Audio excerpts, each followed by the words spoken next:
എല്ലാ സുഹൃത്തുക്കൾക്കും ഉസ്താദ് യൂട്യൂബ് ചാനലിലേക്ക് സ്വാഗതം. ഇന്ന് നമ്മൾ ചർച്ച ചെയ്യുന്നത് എല്ലാ കേട്ടറ്റ് പരീക്ഷകളിലും അതുപോലെ UPSC പരീക്ഷയിലുമൊക്കെ ഏറെ പ്രാധാന്യമുള്ള ഇംഗ്ലീഷ് എന്ന വിഷയമാണ്. ഇംഗ്ലീഷിൽ ഇന്ന് നമ്മൾ ചർച്ച ചെയ്യുന്നത് കണ്ടീഷണൽ ക്ലോസിനെ കുറിച്ചാണ്. 2012 മുതൽ 2019 വരെയുള്ള കേട്ടറ്റ് പരീക്ഷകളിൽ വന്ന ചോദ്യങ്ങൾ കൂടി ഉൾപ്പെടുത്തിയാണ് ഈ ക്ലാസ്. എല്ലാ സുഹൃത്തുക്കൾക്കും ഈ ക്ലാസ്സിലേക്ക് ഒരിക്കൽ കൂടി സ്വാഗതം. എന്താണ് കണ്ടീഷണൽ ക്ലോസ്? കണ്ടീഷണൽ ക്ലോസിനെ ഈഫ് ക്ലോസ് എന്നും പറയാറുണ്ട്. എന്താണ് കണ്ടീഷണൽ ക്ലോസ് അഥവാ ഈഫ് ക്ലോസ്?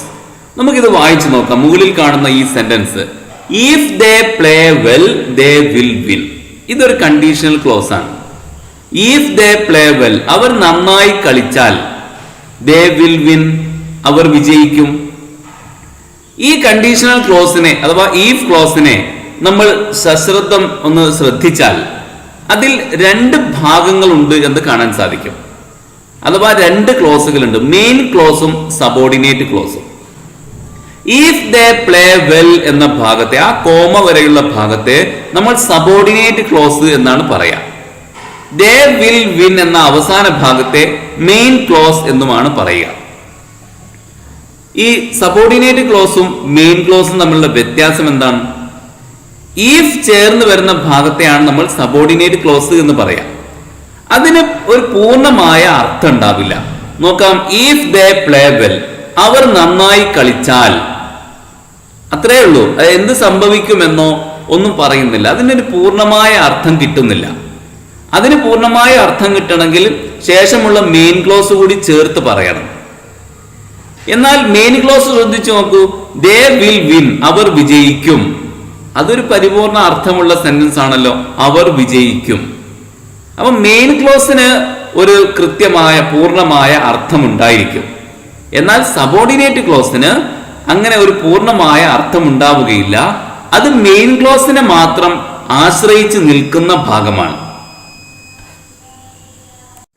ഇനി നമ്മൾ ശ്രദ്ധിക്കേണ്ട കാര്യം, ഈ പറഞ്ഞ ഈഫ് ക്ലോസും മെയിൻ ക്ലോസും പരസ്പരം ബന്ധപ്പെട്ട് കിടക്കുന്നവയാണ്. ഈഫ് ക്ലോസ് എങ്ങനെയാണോ വരുന്നത് അതിനനുസരിച്ചായിരിക്കും മെയിൻ ക്ലോസ് വരിക. ഈഫ് ക്ലോസ് 3 രൂപത്തിൽ വരും. അതിനനുസരിച്ച് മെയിൻ ക്ലോസിലും മാറ്റങ്ങൾ ഉണ്ടാകും.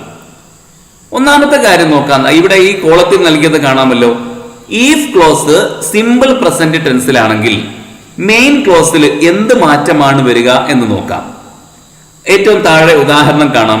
If you write the exam, അതാണ് if clause. If you write the exam, നീ പരീക്ഷ എഴുതിയാൽ. If you write the exam, അവിടെ റൈറ്റ് എന്ന വെർബ് ശ്രദ്ധിച്ചു നോക്കൂ, അത് സിമ്പിൾ പ്രസന്റ് ടെൻസിലാണ്. If you write the exam, നീ പരീക്ഷ എഴുതിയാൽ. അപ്പൊ മെയിൻ ക്ലോസിൽ എന്താ വരിക? You will get the first rank, നിനക്ക് ഫസ്റ്റ് റാങ്ക് കിട്ടും. വില്ല് ചേർന്ന് വന്നിരിക്കുന്നു. വില്ലോ ഷാളോ ക്യാനോ അല്ലെങ്കിൽ മേ ഒക്കെയാണ് ചേർന്ന് വരിക. ശേഷം അതിനുശേഷം വെർബിന്റെ ഒന്നാം രൂപമാണ് വരിക, അഥവാ പ്രസന്റ് ടെൻസിലുള്ള ആ രൂപമാണ് വരിക. You will get the first rank. If you write the exam U will get the first rank. അപ്പൊ സിമ്പിൾ പ്രസന്റിലാണ് ഈഫ് ക്ലോസ് വരുന്നതെങ്കിൽ മെയിൻ ക്ലോസിൽ എന്തൊക്കെ വരും? വില്ല് ഉണ്ടാവാം, അല്ലെങ്കിൽ ഷാൾ ഉണ്ടാവാം. വില്ല് ഷാള് എവിടെയാണ് വരിക എന്ന് നമ്മൾ മുമ്പ് മനസ്സിലാക്കിയതാണ്. അല്ലെങ്കിൽ ക്യാൻ അല്ലെങ്കിൽ മേ ഇതുപോലുള്ള വാക്കുകൾ വരും. അതിനുശേഷം വെർബിന്റെ ഒന്നാമത്തെ രൂപം വരും, U will get the first rank. ഇനി നമുക്ക് ഇതുമായി ബന്ധപ്പെട്ട് ഒരു കേട്ടറ്റ് പരീക്ഷയിൽ വന്ന ഒരു ചോദ്യം നോക്കാം. If you make A request, നീ ഒരു അപേക്ഷ കൊടുക്കുകയാണെങ്കിൽ, നീ ഒരു അപേക്ഷ നൽകുകയാണെങ്കിൽ, he would have permit, he would permit, he will permitted, he will permit. അപ്പൊ ഇവിടെ നമ്മൾ ശ്രദ്ധിക്കേണ്ടത്, ഇവിടെയുള്ള വെർബ് ശ്രദ്ധിച്ചു നോക്കുക. ഏതാണ് verb? If you make, make എന്നതാണ് ഇവിടുത്തെ വെർബ്. ആ വെർബ് നമുക്ക് ശ്രദ്ധിച്ചാൽ കാണാം, അത് സിമ്പിൾ പ്രസന്റ് ആണ്, അഥവാ പ്രസന്റ് ടെൻസിലാണ് അതുള്ളത്. മേക്ക്, മെയ്ഡ്, മെയ്ഡ് അങ്ങനെയാണല്ലോ അതിന്റെ പാസ്റ്റും പാസ്റ്റ് പാർട്ടിസിപ്പിളും ഒക്കെ. അതുകൊണ്ട് ഇവിടെ സിമ്പിൾ പ്രസന്റ് ടെൻസിലാണ് ഈ ഈഫ് ക്ലോസ് വന്നിരിക്കുന്നത്. അതുകൊണ്ട് അതിന്റെ മെയിൻ ക്ലോസിൽ വരേണ്ടത് വില്ല് വരണം. പിന്നെ വെർബിന്റെ ഒന്നാമത്തെ രൂപം അഥവാ പ്രസന്റ് ടെൻസിലുള്ള വെർബ് രൂപവുമാണ് വരേണ്ടത്. അത് എവിടെയാ ഉള്ളത്? എയിൽ വില്ലില്ല, ബിയിലും വില്ലില്ല, സിയിൽ വില്ലുണ്ട്, ഡിയിലും വില്ലുണ്ട്. പക്ഷെ സിയിൽ നമ്മൾ നോക്കുമ്പോൾ പെർമിറ്റഡ് എന്ന പാസ്റ്റ് രൂപമാണ് ഉള്ളത്. അതല്ല, നമുക്ക് പ്രസന്റ് രൂപമാണ് വേണ്ടത്. V1 അഥവാ വെർബിന്റെ ഒന്നാം രൂപം എന്ന് പറഞ്ഞാൽ പ്രസന്റ് ആണ് ഉദ്ദേശിക്കുന്നത്. അപ്പോൾ ഹി വിൽ പെർമിറ്റ് എന്നാണ് പറയേണ്ടത്. ഡി ആണ് ഉത്തരം. മറ്റൊരു കേട്ടൽ പരീക്ഷയിലെ ചോദ്യം, if I have the money I dash a car. If I have the money, എനിക്ക് പണം ഉണ്ടെങ്കിൽ ഐ ഡാഷ് എ കാർ, ഞാനൊരു കാർ വാങ്ങും എന്നാണ് പറയേണ്ടത്. ഇവിടെ ഈ സെന്റൻസ് നമ്മളൊന്ന് ശ്രദ്ധയോടെ വീക്ഷിക്കേണ്ടതുണ്ട്. ഇവിടെ ഈഫ് ക്ലോസ് ശ്രദ്ധിക്കുക. If I have the money, ആ കോമ വരെയുള്ള ആ ഭാഗത്തെയാണ് ഈഫ് ക്ലോസ് എന്ന് പറയുന്നത്. ഈഫ് ചേർന്ന് വന്ന ആ ഭാഗം, if I have the money. അവിടെയുള്ള വെർബ് ഏതാണ്? അവിടെ ഹാവ് എന്ന് വന്നിരിക്കുന്നു. ഹാവ് സാധാരണഗതിയിൽ വരാറുള്ളത് എവിടെയാണ്? പെർഫെക്റ്റ് ടെൻസുകളിലാണ് വരാറുള്ളത്. പക്ഷെ ഇവിടെ ഹാവ് വന്നിരിക്കുന്നത് അങ്ങനെയാണോ? അല്ല. പെർഫെക്റ്റ് ടെൻസ് ആണെങ്കിൽ ഹാവിന് ശേഷം ഒരു വെർബ് ഉണ്ടായിരിക്കും. ഇവിടെ ഹാവിന് ശേഷം ഒരു വെർബില്ല. വെർബിന്റെ പാസ്റ്റ് പാർട്ടിസിപ്പൽ രൂപമാണ് പെർഫെക്റ്റ് ടെൻസുകളിൽ ഹാവിന് ശേഷം വരിക. പ്രസന്റ് പെർഫെക്റ്റിൽ ഹാവിന് ശേഷം ഒരു വെർബിന്റെ പാസ്റ്റ് പാർട്ടിസിപ്പൽ രൂപം ഉണ്ടായിരിക്കും. ഇവിടെ അതില്ല. അതുകൊണ്ട് നമുക്ക് മനസ്സിലാക്കാം, ഇവിടെ ഹാവ് എന്നത് ഒരു വെർബായിട്ടാണ് വന്നിരിക്കുന്നത്. ഹാവ് എന്നത് പ്രസന്റ് രൂപമാണല്ലോ, അതിന്റെ പാസ്റ്റ് രൂപം ഹാഡ് എന്നാണ്. അപ്പോൾ ഹാവ് എന്നത് പ്രസന്റ് ആണ്. അപ്പൊ ഇത് സിമ്പിൾ പ്രസന്റ് ടെൻസിലാണ് ഈ ഈഫ് ക്ലോസ് ഉള്ളത്. അങ്ങനെ സിമ്പിൾ പ്രസന്റ് ടെൻസിൽ ഈഫ് ക്ലോസ് വന്നാൽ അതിന്റെ മെയിൻ ക്ലോസ് എങ്ങനെ ആയിരിക്കണം? അതിൽ വില്ല് ചേരണം, പിന്നെ വെർബിന്റെ ഒന്നാമത്തെ രൂപം അഥവാ സിമ്പിൾ പ്രസന്റ് രൂപം ചേർക്കണം. എയിൽ വുഡ് എന്നാണുള്ളത്, ബിയിൽ വില്ലുണ്ട്, ഡിയിലും വില്ലുണ്ട്. ബിയിൽ വില്ലിന് ശേഷം ബൈ എന്നാണ്, അഥവാ വെർബിന്റെ ഒന്നാമത്തെ രൂപമാണ് ബൈ. അത് പ്രസന്റ് രൂപമാണ്, പ്രസന്റ് രൂപം അതാണ് വേണ്ടത്. അപ്പൊ ബി ആണ് ഉത്തരം, will buy. If I have the money I will buy a car. B ആണ് ഉത്തരം. മറ്റൊരു കേട്ടൽ പരീക്ഷയിലെ ചോദ്യം, if he has a dream he dash achieve it. If he has a dream, അവനൊരു സ്വപ്നമുണ്ടെങ്കിൽ ഹി ഡാഷ് അച്ചീവ് ഇറ്റ്, അവനത് നേടും എന്നാണ് പറയേണ്ടത്. ഇവിടെ ഈഫ് ക്ലോസ് അഥവാ സബോർഡിനേറ്റ് ക്ലോസ് നമ്മൾ നോക്കുക. If he has a dream, അവിടെ ഹാസ് എന്നുണ്ട്.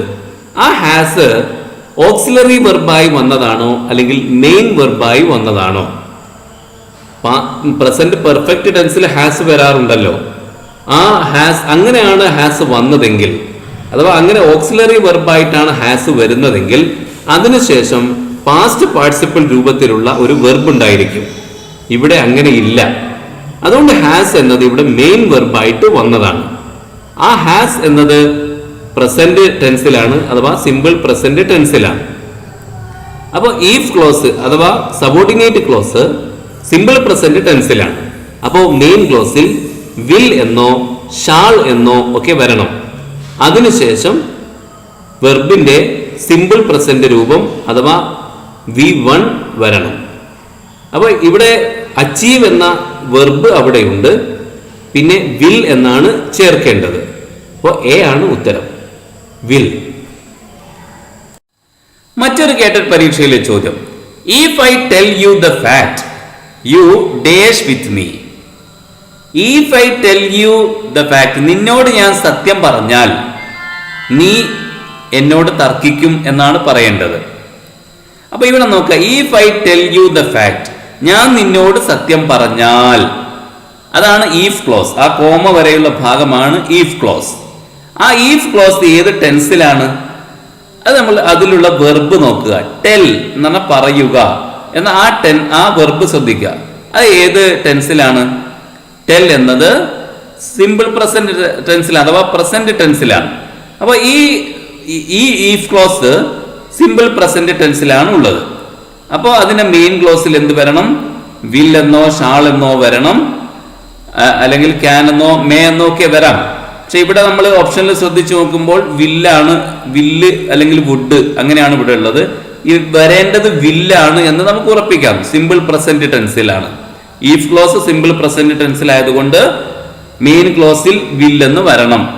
ഏതിലൊക്കെയാണ് വില്ലുള്ളത്? എയിലും സിയിലുമാണ് വില്ലുള്ളത്. അതിൽ ഏതെങ്കിലും ഒന്നായിരിക്കും ഉത്തരം.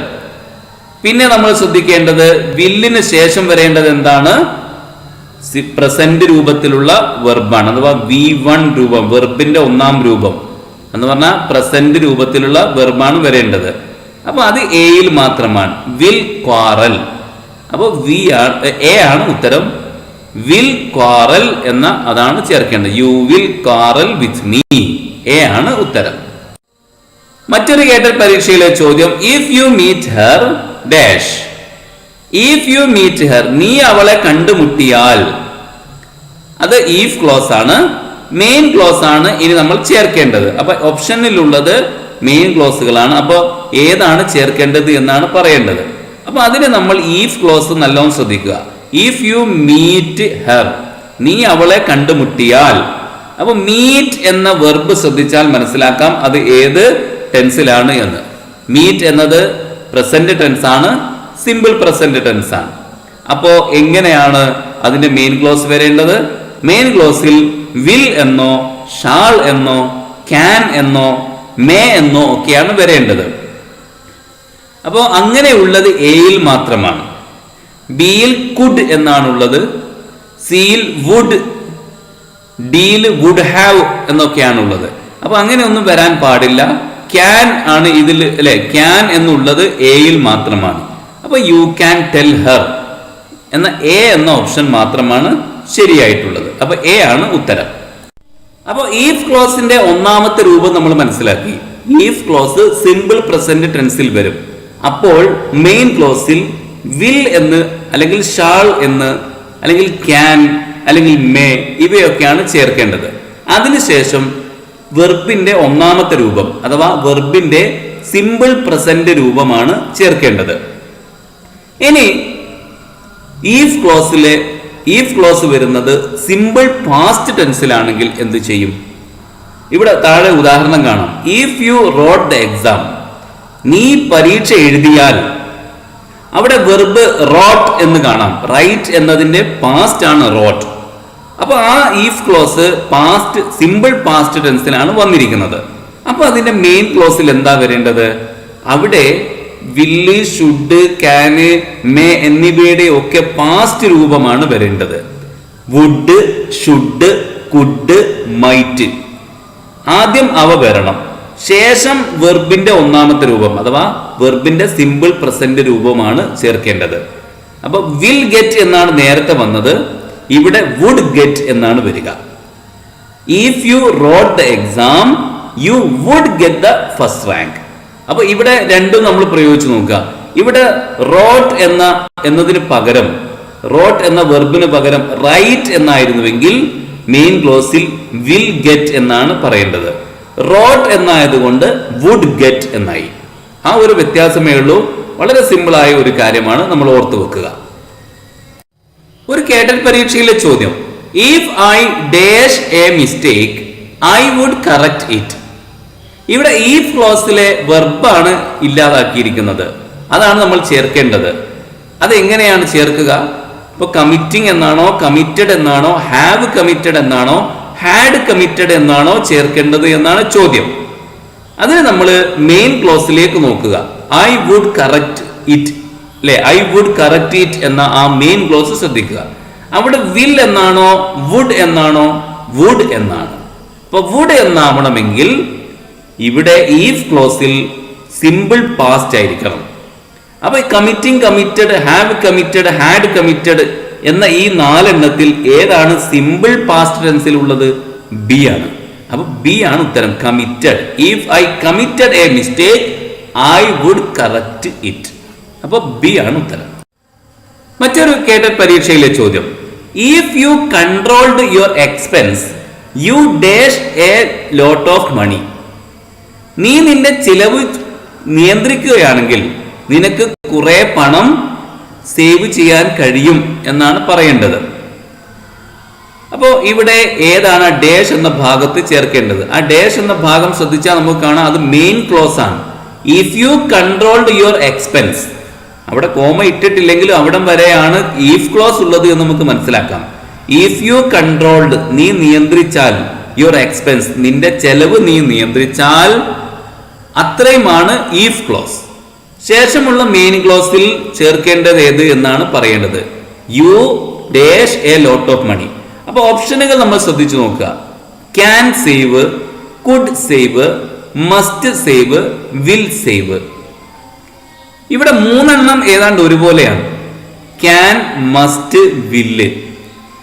എന്നാൽ കുഡ് എന്നത് ശ്രദ്ധിച്ചു നോക്കുക, അത് പാസ്റ്റ് രൂപത്തിലാണ് കുഡ് എന്നാണ് ഉള്ളത്. അപ്പൊ നമ്മൾ ഇനി ചെയ്യേണ്ടത് ഈഫ് ക്ലോസിലെ വെർബ് ശ്രദ്ധിച്ചു നോക്കുക. ഇഫ് യു കൺട്രോൾഡ് എന്നാണ്. കൺട്രോൾ എന്നല്ല, കൺട്രോൾഡ് എന്നാണ്. പാസ്റ്റ് രൂപത്തിലാണ്, അഥവാ സിമ്പിൾ പാസ്റ്റ് രൂപത്തിലാണ് അതുള്ളത്. അപ്പൊ സ്വാഭാവികമായിട്ടും മെയിൻ ക്ലോസിൽ ക്യാൻ എന്നല്ല വരേണ്ടത്, മസ്റ്റ് എന്നും വരാൻ പാടില്ല, വിൽ എന്നും വരാൻ പാടില്ല, കുഡ് എന്ന് തന്നെ വരാൻ പാടുള്ളൂ. അഥവാ അതും പാസ്റ്റ് രൂപത്തിലായി വരണം. Could save. അപ്പോൾ ബി ആണ് ഉത്തരം. If you controlled your expense you could save a lot of money. B ആണ് ഉത്തരം. മറ്റൊരു കേട്ടറ്റ് പരീക്ഷയിലെ ചോദ്യം, if I dropped the glass, ഞാൻ ഗ്ലാസ് താഴെ ഇട്ടിരുന്നുവെങ്കിൽ ഡാഷ്. അപ്പോ അതൊരു ഇഫ് ക്ലോസ് ആണ്, അതിന്റെ മെയിൻ ക്ലോസ് ആണ് പറയേണ്ടത്. അപ്പൊ നമുക്ക് ശ്രദ്ധിച്ചു നോക്കാം. If I dropped the glass, അതിലുള്ള വെർബ് നോക്കാം. ഏത് ടെൻസിലാണ് വെർബ്? ഡ്രോപ്ഡ്, പാസ്റ്റ് ആണ്. അപ്പൊ സിമ്പിൾ പാസ്റ്റ് ടെൻസിലാണ് ഈ ഇഫ് ക്ലോസ് ഉള്ളത്. അപ്പോൾ അതിന്റെ മെയിൻ ക്ലോസ് വരുമ്പോ വുഡ് അല്ലെങ്കിൽ ഷുഡ് അല്ലെങ്കിൽ കുഡ് അല്ലെങ്കിൽ മൈറ്റ് എന്നൊക്കെയാണ് വരേണ്ടത്. അപ്പോ എയിലും സിയിലും വുഡ് എന്നുണ്ട്. പക്ഷെ സിയിൽ നമ്മൾ നോക്കുമ്പോൾ അതിനുശേഷം ഹാവ് ബ്രോക്കൺ എന്ന രൂപത്തിലാണ് വന്നിരിക്കുന്നത്. അങ്ങനെയല്ലല്ലോ വരേണ്ടത്. നമ്മൾ പഠിച്ചു സിമ്പിൾ പ്രസന്റ് രൂപത്തിലാണ് ഇഫ് ക്ലോസ് വരുന്നതെങ്കിൽ അതിന് മെയിൻ ക്ലോസിൽ വുഡും അതുപോലെ അതിനുശേഷം വെർബിന്റെ ഫസ്റ്റ് രൂപം അഥവാ സിമ്പിൾ പ്രസന്റ് രൂപവുമാണ് വരേണ്ടത്. അപ്പോൾ ഇറ്റ് വുഡ് ബ്രേക്ക് എന്നതാണ് ഉത്തരം. അപ്പൊ എ ആണ് ശരിയായ ഓപ്ഷൻ. ഇനി മറ്റൊരു കേട്ടറ്റ് പരീക്ഷയിലെ ചോദ്യം, if they had the will power, അവർക്ക് വിൽ പവർ ഉണ്ടായിരുന്നുവെങ്കിൽ ഡാഷ്. അപ്പോൾ മെയിൻ ക്ലോസ് ആണ് ഇനി പറയേണ്ടത്. ഈ ഇഫ് ക്ലോസ് ഏത് ടെൻസിലാണെന്ന് നോക്കാം. അതനുസരിച്ചാണല്ലോ മെയിൻ ക്ലോസ് വരേണ്ടത്. അപ്പൊ ഇഫ് ക്ലോസിലേക്ക് നമ്മൾ ശ്രദ്ധിച്ചു നോക്കിയാൽ അവിടെ ഹാഡ് എന്ന് കാണാം. ഹാഡ് എന്നത് ഇവിടെ ഓക്സിലറി വെർബായി വന്നതാണോ അല്ലെങ്കിൽ മെയിൻ വെർബായി വന്നതാണോ? നമുക്കറിയാം ഓക്സിലറി വെർബായിട്ട് പെർഫെക്റ്റ് ടെൻസുകളിൽ ഹാഡ് വരാറുണ്ട്. പക്ഷേ അങ്ങനെ ഒരു പെർഫെക്റ്റ് ടെൻസ് ആയതുകൊണ്ടാണോ ഇവിടെ ഹാഡ് വന്നിരിക്കുന്നത്? അല്ല. ആയിരുന്നുവെങ്കിൽ ഹാഡിന് ശേഷം ഒരു വെർബിന്റെ പാസ്റ്റ് പാർട്ടിസിപ്പിൾ രൂപം ഉണ്ടാകുമായിരുന്നു. പക്ഷെ അങ്ങനെ ഒരു വെർബ് അവിടെ കാണാൻ സാധിക്കുന്നില്ലല്ലോ. അതുകൊണ്ട് ഇത് മെയിൻ വെർബായി തന്നെ വന്നതാണ്. അപ്പോൾ ഹാഡ് എന്നത് ഏത് ടെൻസിലാണെന്ന് ശ്രദ്ധിച്ചു നോക്കൂ. അത് പാസ്റ്റ് ടെൻസിലാണ്, സിമ്പിൾ പാസ്റ്റ് ടെൻസിലാണ്. അപ്പൊ അതിന്റെ മെയിൻ ക്ലോസ് വരുമ്പോൾ അതിൽ വുഡ് എന്ന് വേണം, ശേഷം വെർബിന്റെ ഒന്നാമത്തെ രൂപം അഥവാ സിമ്പിൾ പ്രസന്റ് രൂപത്തിലുള്ള വെർബും വേണം. അതെവിടെയാ ഉള്ളത്? വുഡ് എന്ന് എയിലുമുണ്ട് ഡിയിലുമുണ്ട്. എയിൽ നമ്മൾ ശ്രദ്ധിച്ചു നോക്കുമ്പോൾ വുഡ് എന്നതിന് ശേഷം ഹാവ് വൺ എന്നാണ് ഉള്ളത്. ഹാവ് വൺ എന്നത് പ്രസന്റ് പെർഫെക്റ്റ് രൂപമാണ്. Have won. ഹാവിന് ശേഷം വിൻ എന്നതിന്റെ പാസ്റ്റ് പാർട്ടിസിപ്പിൾ രൂപമായ വൺ വന്നിരിക്കുന്നു. അപ്പൊ അത് പ്രസന്റ് പെർഫെക്റ്റ് രൂപമാണ്. അങ്ങനെയല്ല, പെർഫെക്റ്റ് രൂപത്തിലല്ല വരേണ്ടത്, സിമ്പിൾ പ്രസന്റ് രൂപത്തിൽ വരണം. അപ്പോൾ ഡിയിലാണ് വുഡ് വിൻ എന്നുള്ളത്. അപ്പോൾ ഡി ആണ് ശരിയായ ഉത്തരം. If they had the will power they would win the game. അപ്പൊ ഇഫ് ക്ലോസ് വരുന്ന രണ്ട് രൂപം നമ്മൾ പറഞ്ഞു. ഒന്ന് സിമ്പിൾ പ്രസന്റ് രൂപത്തിൽ വരും, അഥവാ റൈറ്റ് എന്ന് വന്നു. Write, if you write. അങ്ങനെ ആവുമ്പോൾ മെയിൻ ക്ലോസിൽ വിൽ എന്നാണ് വരിക. വില്ല് വരും, പിന്നെ പ്രസന്റ് സിമ്പിൾ പ്രസന്റ് ടെൻസിലുള്ള വെർബുമാണ് വരിക. ഇനി രണ്ടാമത്തെ രൂപം നമ്മൾ പറഞ്ഞു ഈഫ് ക്ലോസ് സിമ്പിൾ പാസ്റ്റ് ടെൻസിൽ വരും. റൈറ്റ് എന്നതിന് പകരം റോട്ട് എന്ന് വന്നു. അപ്പോൾ എന്ത് സംഭവിച്ചു? മെയിൻ ക്ലോസിൽ വില്ല് എന്നതിന് പകരം വുഡ് എന്ന് വന്നു. വെർബ് നേരത്തെ വന്നതുപോലെ തന്നെ സിമ്പിൾ പ്രസന്റ് ടെൻസിലും വരും. ഇനി പാസ്റ്റ് പെർഫെക്റ്റ് ടെൻസിൽ ഈഫ് ക്ലോസ് വന്നാൽ എങ്ങനെയാണ് മെയിൻ ക്ലോസ് വരിക എന്നാണ് നമുക്ക് പഠിക്കാനുള്ളത്. If you had written the exam, നീ എക്സാം എഴുതിയിട്ടുണ്ടായിരുന്നെങ്കിൽ, അപ്പൊ ഹാഡ് റിട്ടൺ അത് കണ്ടാൽ, ഹാഡ് എന്ന് കണ്ടാൽ നമുക്ക് മനസ്സിലാക്കാം അത് പാസ്റ്റ് ആണ്. കാരണം ഹാഡിന്റെ പ്രസന്റ് ആണല്ലോ ഹാസും ഹാവും ഒക്കെ. അഥവാ ഹാസിന്റെയും ഹാവിന്റെയും ഒക്കെ പാസ്റ്റ് ആണ് ഹാഡ്. അപ്പൊ അത് പാസ്റ്റ് ആണെന്ന് മനസ്സിലാക്കാം. അതിനുശേഷമുള്ള റിട്ടൺ എന്ന പാസ്റ്റ് പാർട്ടിസിപ്പിൾ വെർബ് കണ്ടാൽ മനസ്സിലാക്കാം ഇത് പാസ്റ്റ് പെർഫെക്റ്റ് ടെൻസ് ആണ് എന്ന്. അപ്പൊ നമുക്ക് മനസ്സിലായി. അപ്പൊ പാസ്റ്റ് പെർഫെക്റ്റ് ടെൻസ് ആണ് ഈഫ് ക്ലോസ്. അപ്പൊ മെയിൻ ക്ലോസ് എങ്ങനെ വരണം? മെയിൻ ക്ലോസിൽ 3 പദങ്ങൾ ഉണ്ടാവണം. ഒന്ന് വുഡ്, ഷുഡ്, കുഡ്, മൈറ്റ്, ഇവയിൽ ഏതെങ്കിലും ഒന്ന് വരും. ശേഷം ഹാവ് എന്ന് വരും. ശേഷം വെർബിന്റെ പാസ്റ്റ് പാർട്ടിസിപ്പിൾ രൂപവും. അപ്പം വുഡ് ഹാവ് എന്ന് പറഞ്ഞതിന് ശേഷം വെർബിന്റെ പാസ്റ്റ് പാർട്ടിസിപ്പിൾ രൂപം, അല്ലെങ്കിൽ ഷുഡ് ഹാവ്, അല്ലെങ്കിൽ കുഡ് ഹാവ്, അല്ലെങ്കിൽ മൈറ്റ് ഹാവ്. അതിനുശേഷം വെർബിന്റെ പാസ്റ്റ് പാർട്ടിസിപ്പിൾ രൂപവും ഉണ്ടായിരിക്കണം. അപ്പൊ നോക്കാം. If you had written the exam you would have got the first rank. Would വന്നു, ഹാവ് വന്നു, ശേഷം ഗെറ്റ് എന്നതിന്റെ പാസ്റ്റ് പാർട്ടിസിപ്പിൾ രൂപമായ ഗോട്ട് എന്നും വന്നു. അപ്പൊ ഈ 3 രൂപം നമ്മൾ നന്നായിട്ട് ഓർത്തു വെക്കുക. ഈഫ് ക്ലോസ് സിമ്പിൾ പ്രസന്റ് ടെൻസിൽ വന്നാൽ മെയിൻ ക്ലോസിൽ വില്ല് എന്ന് വരും. അതിനുശേഷം സിമ്പിൾ പ്രസന്റ് ടെൻസിലുള്ള ഒരു വെർബുമാണ് ഉണ്ടാവുക. ഇനി ഈഫ് ക്ലോസ് സിമ്പിൾ പാസ്റ്റ് ടെൻസിൽ വന്നാൽ, അഥവാ റോട്ട് എന്ന് വന്നാൽ, മെയിൻ ക്ലോസിൽ വില്ല് എന്നല്ല വരിക, വില്ലിന്റെ പാസ്റ്റ് രൂപമായ വുഡ് എന്ന് വരും. ആ വുഡിന് ശേഷമുള്ള വെർബ് സിമ്പിൾ പ്രസന്റ് ടെൻസിലായിരിക്കും. ഇനി ഈഫ് ക്ലോസ് പാസ്റ്റ് പെർഫെക്റ്റ് ടെൻസിൽ വന്നാൽ, അഥവാ ഹാഡ് റിട്ടൺ എന്ന് വന്നാൽ, അതിന്റെ മെയിൻ ക്ലോസിൽ വുഡ്, ഹാവ്, പിന്നെ പാസ്റ്റ് പാർട്ടിസിപ്പിൾ രൂപത്തിലുള്ള ഒരു വെർബ് ഇതുണ്ടാകും. വുഡ് ഹാവ് ഗോട്ട് എന്ന് ഇവിടെ കാണാം. അപ്പൊ ഈ 3 നമ്മൾ പ്രത്യേകം ഓർത്ത് വെക്കുക, ഈ 3 രൂപം. ഒരു കേട്ടൽ പരീക്ഷയിലെ ചോദ്യം നോക്കാം. If Fazil had tried for it, Fazil ഇതിനു വേണ്ടി പരിശ്രമിച്ചിരുന്നുവെങ്കിൽ, അവിടെ ഈഫ് ക്ലോസ് ആണ് കൊടുത്തിരിക്കുന്നത്. ഇനി മെയിൻ ക്ലോസ് ചേർക്കണം. ഫാസിൽ ഇതിനു വേണ്ടി ശ്രമിച്ചിട്ടുണ്ടായിരുന്നുവെങ്കിൽ. അപ്പോൾ ഹാഡ് ട്രൈഡ് എന്ന ആ ഭാഗം ശ്രദ്ധിക്കുക. ഹാഡ് ട്രൈഡ് അത് കണ്ടാൽ മനസ്സിലാക്കാം ഇത് പാസ്റ്റ് പെർഫെക്റ്റ് ടെൻസിലാണ് ഉള്ളത് എന്ന്. അപ്പൊ അതിന്റെ മെയിൻ ക്ലോസിൽ എന്തൊക്കെ വരണം? വുഡ് വരണം, ഹാവ് വരണം, അതിനുശേഷം വെർബിന്റെ പാസ്റ്റ് പാർട്ടിസിപ്പിൾ രൂപം വരണം. അത് എവിടെയാ ഉള്ളത്?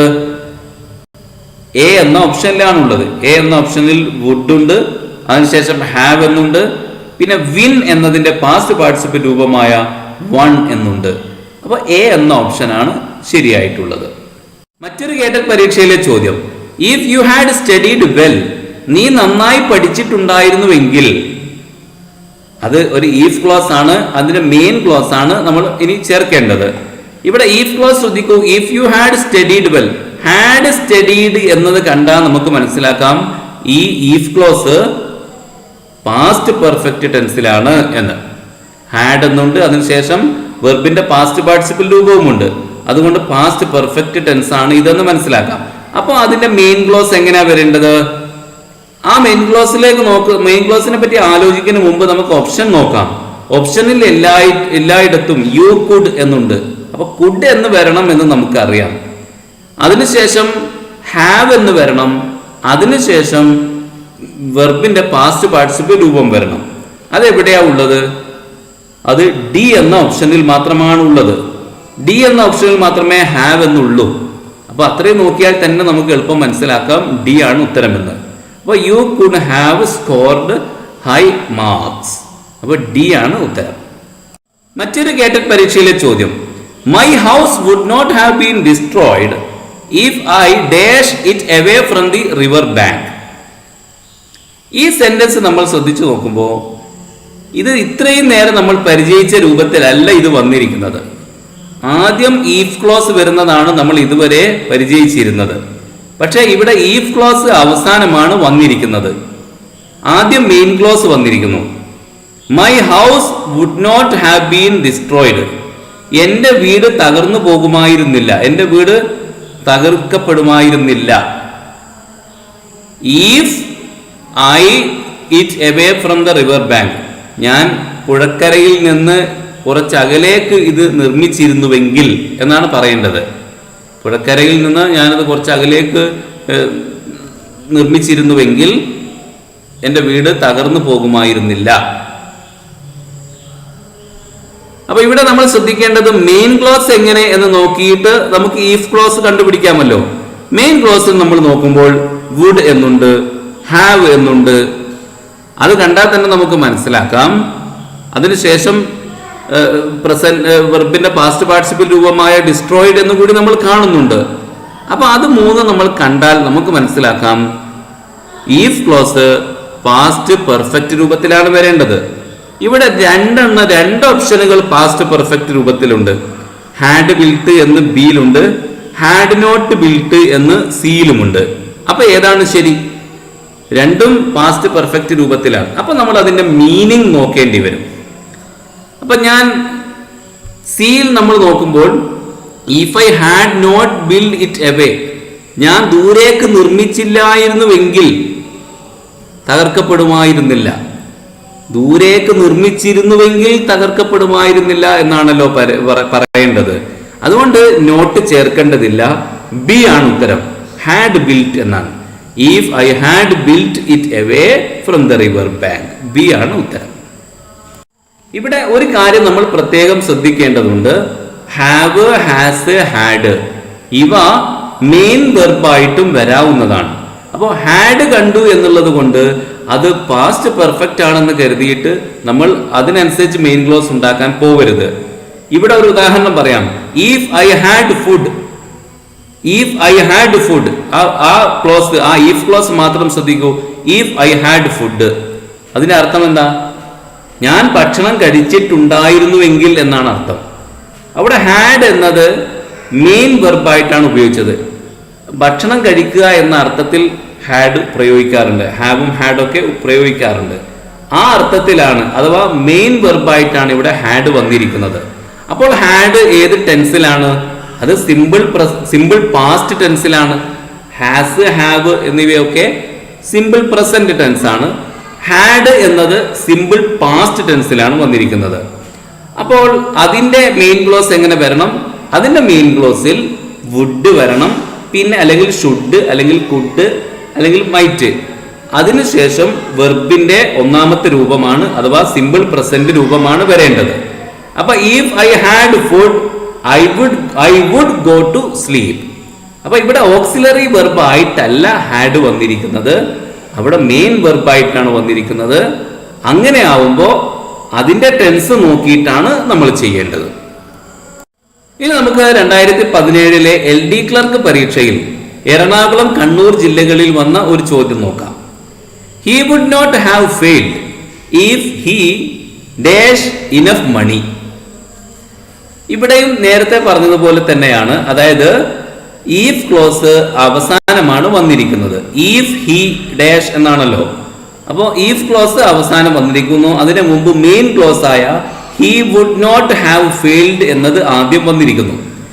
അപ്പൊ അത് കണ്ടിട്ട്, ആ മെയിൻ ക്ലോസ് കണ്ടിട്ട് നമുക്ക് ഈഫ് ക്ലോസ് കണ്ടുപിടിക്കാവുന്നതാണ്. അപ്പൊ മെയിൻ ക്ലോസ് ശ്രദ്ധിക്കാം. അതിൽ വുഡ് എന്നുണ്ട്, ഹാവ് എന്നുണ്ട്, ഫെയിൽഡ് എന്നുണ്ട്. അപ്പോ വുഡ് ഹാവ് ഫെയിൽഡ് എന്നുണ്ട്. അത് ഈഫ് ക്ലോസ് ഏത് രൂപത്തിൽ വന്നാലാണ് അങ്ങനെ വരിക? ഈഫ് ക്ലോസ് പാസ്റ്റ് പെർഫെക്റ്റ് രൂപത്തിൽ വരുമ്പോഴാണ് വുഡ് ഹാവ് എന്നൊക്കെ വരാറുള്ളത്. അപ്പൊ അതുകൊണ്ട് ഇതിൽ നമ്മൾ ശ്രദ്ധിച്ചു നോക്കുക, എവിടെയാണ് പാസ്റ്റ് പെർഫെക്റ്റ് രൂപത്തിൽ ഉള്ളത്? പാസ്റ്റ് പെർഫെക്റ്റ് രൂപത്തിൽ ഹാഡ് എന്നുണ്ടായിരിക്കും. തുടക്കത്തിൽ ഹാഡ് എന്നുണ്ടായിരിക്കുമല്ലോ. അതിനുശേഷം ഒരു വെർബിന്റെ പാസ്റ്റ് പാർട്ടിസിപ്പിൾ രൂപം ഉണ്ടായിരിക്കും. അത് എവിടെയാണുള്ളത്? എയില് ഇല്ല, ബിയിൽ മാത്രമേ അങ്ങനെ ഉള്ളൂ. ഹാഡ് ഹാഡ് എന്ന് കേൾക്കുമ്പോൾ ഒരുപക്ഷെ നമുക്ക് അത്ഭുതം ഉണ്ടാകും. അങ്ങനെ രണ്ട് ഹാഡ് വരുമോ എന്ന്. ഇവിടെ ഒന്നാമത്തെ ഹാഡ് പാസ്റ്റ് പെർഫെക്റ്റ് ആയതുകൊണ്ട് വന്ന ഹാഡാണ്. രണ്ടാമത്തത് ഹാവ് എന്നതിന്റെ പാസ്റ്റ് പാർട്ടിസിപ്പിൾ രൂപമായിട്ട് വന്ന ഹാഡാണ്. അങ്ങനെയാണ് രണ്ട് ഹാഡുകൾ ചേർന്ന് വന്നിട്ടുള്ളത്. അപ്പൊ ബി ആണ് ഉത്തരം. അപ്പൊ ഈഫ് ക്ലോസും മെയിൻ ക്ലോസും മാറി മാറി വരാവുന്നതാണ് എന്ന് പറഞ്ഞല്ലോ. അഥവാ ഈഫ് ക്ലോസ് തുടക്കത്തിൽ വരാം, അല്ലെങ്കിൽ അവസാനം വരാം. ഈഫ് ക്ലോസ് തുടക്കത്തിലാണ് വരുന്നതെങ്കിൽ അതിനുശേഷം ഒരു കോമ ഇടാറുണ്ട്. എന്നാൽ ഈഫ് ക്ലോസ് അവസാനം വരികയാണെങ്കിൽ ആ കോമ ഉണ്ടാവുകയില്ല.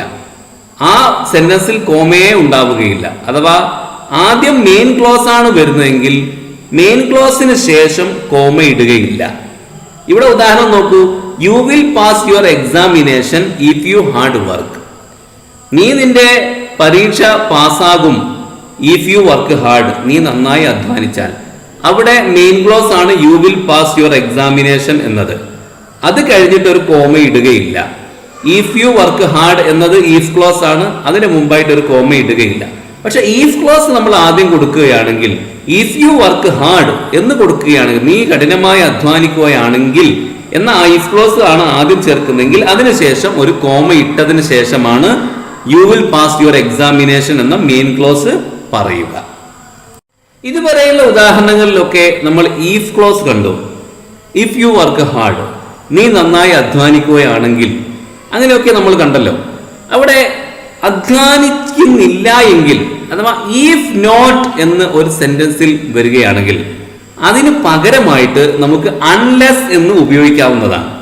ഈഫ് നോട്ട് എന്നതിന് അതേ അർത്ഥത്തിൽ, ഈഫ് നോട്ട് എന്നതിന്റെ അർത്ഥത്തിൽ, എന്നാൽ അങ്ങനെ അല്ല എങ്കിൽ, നീ നന്നായി അധ്വാനിക്കുന്നില്ല എങ്കിൽ എന്നൊക്കെ പറയാൻ വേണ്ടിയിട്ട് ഈഫ് നോട്ട് എന്ന അർത്ഥത്തിൽ അൺലെസ് എന്ന് ഉപയോഗിക്കാവുന്നതാണ്. അൺലെസ് എന്നാണ് ഉപയോഗിക്കാറുള്ളത്. അപ്പോ അൺലെസ് എന്നതിന്റെ അർത്ഥം നെഗറ്റീവായ അർത്ഥമാണ്. എന്ന് പറഞ്ഞാൽ അങ്ങനെ ഇല്ല എങ്കിൽ എന്ന അർത്ഥമാണ് ഉണ്ടാവുക. അതുകൊണ്ട് തന്നെ ആ സെന്റൻസിൽ നമ്മൾ പിന്നീട് നോട്ട് ഉപയോഗിക്കേണ്ടതില്ല. അൺലെസ് ഉപയോഗിച്ചാൽ പിന്നെ അവിടെ നോട്ട് എന്നോ അല്ലെങ്കിൽ നെഗറ്റീവ് ആയിട്ടുള്ള വേർഡുകൾ പിന്നെ ഉപയോഗിക്കേണ്ടതില്ല. ഉദാഹരണം നോക്കാം. അൺലെസ് യു റെസ്പെക്ട് ദം, നീ അവരെ ആദരിച്ചില്ല എങ്കിൽ. അൺലെസ് എന്നുള്ള ഈഫ് നോട്ട് എന്ന അർത്ഥത്തിലാണ്. ഈഫ് നോട്ട് വെച്ച് ആലോചിച്ച് നോക്കൂ. If not you respect them, നീ അവരെ ആദരിക്കുന്നില്ല എങ്കിൽ. അപ്പൊ അതേ അർത്ഥത്തിലാണ് അൺലെസ് പ്രയോഗിക്കുന്നത്. അപ്പൊ നീ അവരെ ആദരിക്കുന്നില്ല എങ്കിൽ they will not respect you, അവർ നിന്നെയും ആദരിക്കുകയില്ല. അപ്പൊ അവിടെ അൺലെസ് യു റെസ്പെക്ട് ദം, അത് തുടക്കത്തിലാണ് ആ ക്ലോസ്, ഈഫ് ക്ലോസ് വന്നിരിക്കുന്നത്. ഇനി അവസാനം വരുന്ന രൂപത്തിൽ ഒരു ഉദാഹരണം താഴെ കൊടുത്തിരിക്കുകയാണ്. വി വോണ്ട് ഗോ ഔട്ട്, ഞങ്ങൾ പുറത്തു പോവുകയില്ല. അൺലെസ് ഇറ്റ് സ്റ്റോപ്സ് റെയിനിങ്, മഴ പെയ്യുന്നത് നിന്നിട്ടില്ല എങ്കിൽ. നിന്നിട്ടില്ല എങ്കിൽ, ഇല്ല എങ്കിൽ എന്ന അർത്ഥത്തിലാണ് അൺലെസ് പ്രയോഗിക്കുന്നത്. ഇനി ഒരു സബോർഡിനേറ്റ് ക്ലോസിൽ പറയുന്നത് തികച്ചും സാങ്കല്പികമായ, ഒരിക്കലും നടക്കാത്ത കാര്യമാണെങ്കിൽ അതിന്റെ മെയിൻ ക്ലോസിൽ വുഡ് എന്നോ കുഡ് എന്നോ ഒക്കെ പറയണം. അതിനുശേഷം വെർബിന്റെ സിമ്പിൾ പ്രസന്റ് രൂപവും പറയണം. ഒരു ഉദാഹരണം നോക്കാം. If I were a bad, if I were a bird, ഞാനൊരു കിളിയായിരുന്നുവെങ്കിൽ. ഞാൻ ഒരിക്കലും കിളിയാവില്ല, മനുഷ്യൻ ഒരിക്കലും ഒരു പക്ഷിയാവില്ല എന്ന് നമുക്കറിയാവുന്നതാണല്ലോ. പക്ഷെ അങ്ങനെ പറയുകയാണ്. അതൊരു സാങ്കല്പികമായ സംസാരമാണ്. അങ്ങനെ ആണ് സബോർഡിനേറ്റ് ക്ലോസ് വരുന്നതെങ്കിൽ അതിന്റെ മെയിൻ ക്ലോസിൽ വുഡ് അല്ലെങ്കിൽ കുഡ് എന്നൊക്കെ വേണം. ഐ വുഡ്, അതിനുശേഷം സിമ്പിൾ പ്രസന്റ് ടെൻസിലുള്ള വെർബ് ഐ വുഡ് ഫ്ലൈ. അതുപോലെ അടുത്ത ഉദാഹരണം നോക്കാം. ഇഫ് ഐ വർ യു, ഞാൻ നീയായിരുന്നുവെങ്കിൽ. ഞാൻ ഒരിക്കലും നീയാവില്ല, തികച്ചും സാങ്കല്പികമായ ഒരു സംസാരമാണിത്. അപ്പോൾ അതിന്റെ മെയിൻ ക്ലോസിൽ വുഡ് എന്നോ കുഡ് എന്നോ ഒക്കെ വരണം. ഐ വുഡ് ശേഷം പ്രസന്റ്, സിമ്പിൾ പ്രസന്റ് ടെൻസിലുള്ള വെർബ് വരണം. I would find him. ഇത് സംബന്ധമായിട്ട് ഒരു കേട്ടറ്റ് പരീക്ഷയിൽ വന്ന ചോദ്യം നോക്കാം. If it were a holiday, ഇത് അഥവാ ഇന്ന് ഒരു ഒഴിവ് ദിവസമായിരുന്നെങ്കിൽ. അപ്പോ ഇത് ഒഴിവ് ദിവസമല്ല, ഒഴിവ് ദിവസമായിരുന്നെങ്കിൽ എന്ന് തികച്ചും സാങ്കല്പികമായിട്ട് പറയുകയാണ്. അപ്പോൾ അതിന്റെ മെയിൻ ക്ലോസ് പറയുമ്പോൾ വുഡ് എന്നോ കുഡ് എന്നോ ഒക്കെ വേണം. അതിനുശേഷം വെർബിന്റെ സിമ്പിൾ പ്രസന്റ് രൂപവും വേണം. അതുള്ളത് എയിൽ മാത്രമാണ്. We could go for A movie, നമുക്കൊരു സിനിമയ്ക്ക് പോകാമായിരുന്നു. എ ആണ് ഉത്തരം.